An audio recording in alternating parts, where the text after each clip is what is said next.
Welcome to another episode of Classic Dallas Cowboys Talk with Sean Farrell. I am Sean Farrell. God is great all the time. All the time, God is great. Jesus Christ is the Lord. Let's get right into it. Well.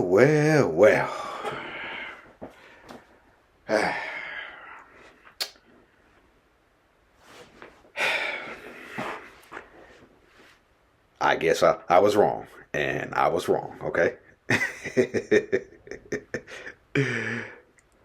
For those of you who may not know what I'm talking about, I thought Mike McCarthy was going to be given at least one more year. I thought Mike McCarthy was going to be given at least one more year. But I remember I was driving home yesterday. And I see a notification on my phone. Actually, I see 3 notifications from the NFL. And I'm thinking to myself, they must have made a decision on Mike McCarthy. And they could not agree on a contract. So they mutually agreed to part ways.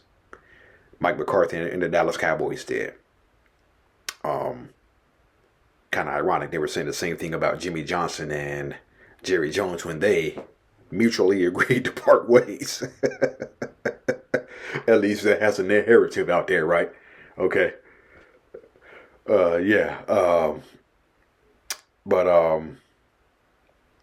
Matter of fact, it just came to me. Lord have mercy. Lord have mercy. I am a big dummy. I am a big dummy, okay? I am a big dummy. I remember at the press conference where Jimmy was leaving the Dallas Cowboys, Jimmy said, "We have mutually decided that I would no longer be the head football coach of the Dallas Cowboys." Okay, those are Jimmy's words at the press conference when he was leaving the Cowboys. Okay, shame on me for being a big dummy. Not knowing that. McCarthy and the Cowboys agreed to mutually part ways. I don't know who the next head coach is going to be. I'm not going to speculate on who the head coach will be. I don't know. I'm not going to guess. I just hope whoever we hire has a winning pedigree. Can bring that winning attitude back. Again, I'm not going to speculate on who that may be. I'm not going to try to guess, but I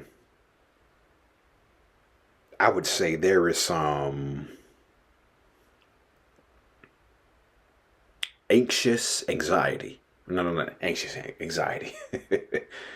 Some anxious excitement.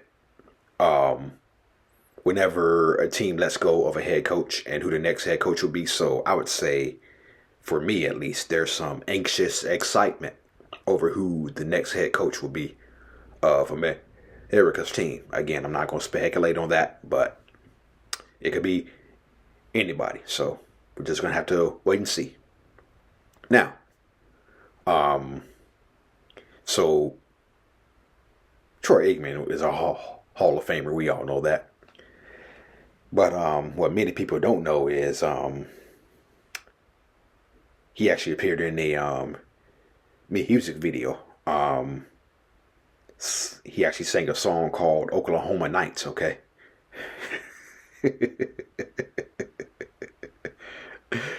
And before I show y'all the clip, do y'all really think Troy Aikman can sing, okay? Do y'all really believe that Troy Aikman can sing? I don't know. According to several members of the Dallas Cowboys, Troy Aikman could not sing. Okay, but when you're on America's team, back in those days, you were some kind of celebrity, on down from no matter if it was Aikman, Irvin, or Emmett, whether it was way down to Kenny Gant or somebody like that. Troy Aikman said there were a number of guys who took advantage of their celebrity. As a matter of fact, I believe it was around 1992 where they said like 11 different cowboys had their own weekly or radio shows. Weekly radio or TV shows, okay? Of course, Jimmy Johnson had his own show, of course. So, yeah, so, let me show you this. I couldn't find a clip on YouTube, so, okay, here we go, right here. Yeah. Troy Aikman was one of those celebrities. As the quarterback of America's team, he was a natural draw. Troy even appeared in a country music video with the band Shenandoah. I didn't sing in that, but I did sing on a I wish I hadn't have, but I did sing on a country CD. Yeah, I'm glad you brought that up.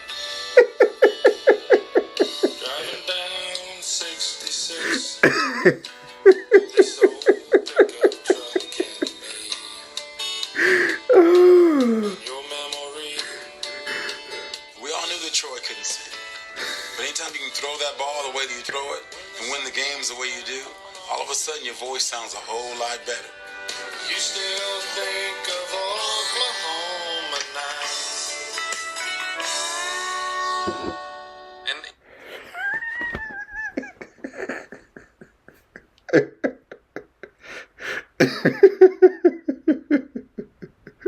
I'm still laughing at that. Oh, man. All right. Okay. So, you heard what Kenny Norton said, right? We all knew Troy couldn't sing, but anytime you can complete passes the way you do and win games the way you win games the way you do, all of a sudden your voice starts sounding a whole lot more better. So,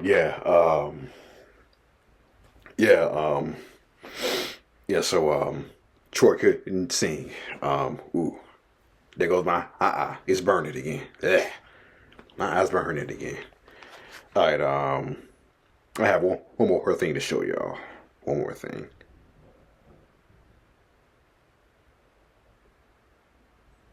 No, not that.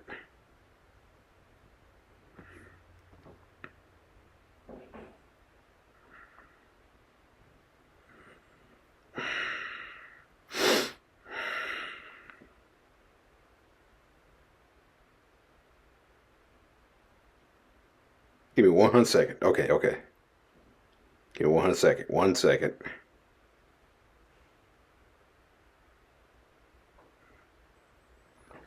Okay, so there was another situation that had occurred during the 1992 season. Okay. Jimmy Johnson gave his guys a little leeway. Don't stay hanging loose, having fun.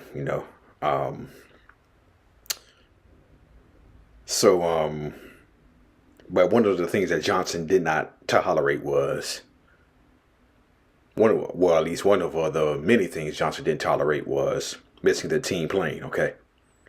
And so, Michael Irvin showed up late for the flight to Detroit to play the Lions 1 week. Okay.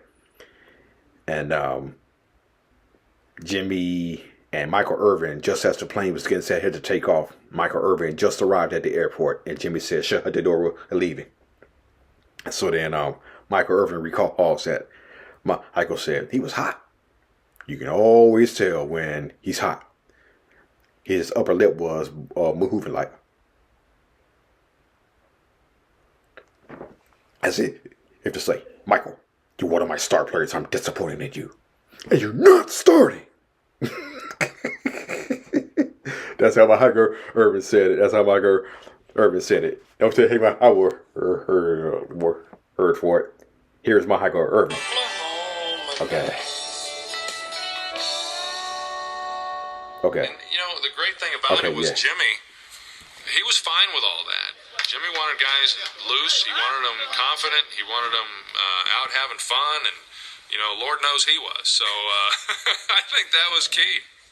Johnson gave his stars a little leeway, but not regarding the schedule.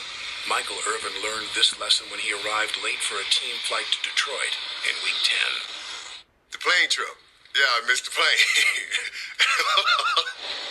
We were scheduled to depart, I believe, at 12 o'clock. And they said, well, we don't have everybody. And Jimmy said, who's not here? They said, Michael Irvin's not here. He said, shut the door, we're leaving.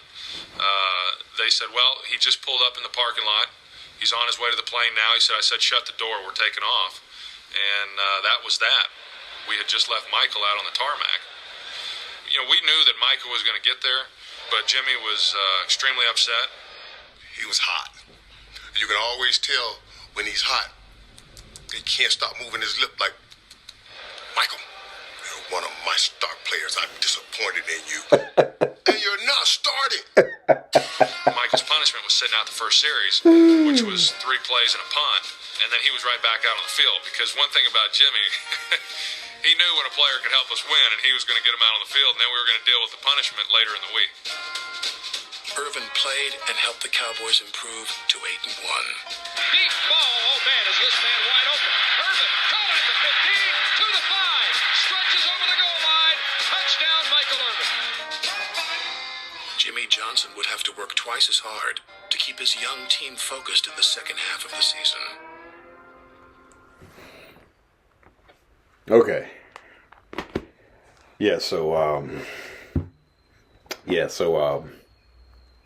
Those are 100 Johnson's team Brewers. You don't miss the team he ain't playing. You're gonna have to get put short. Okay.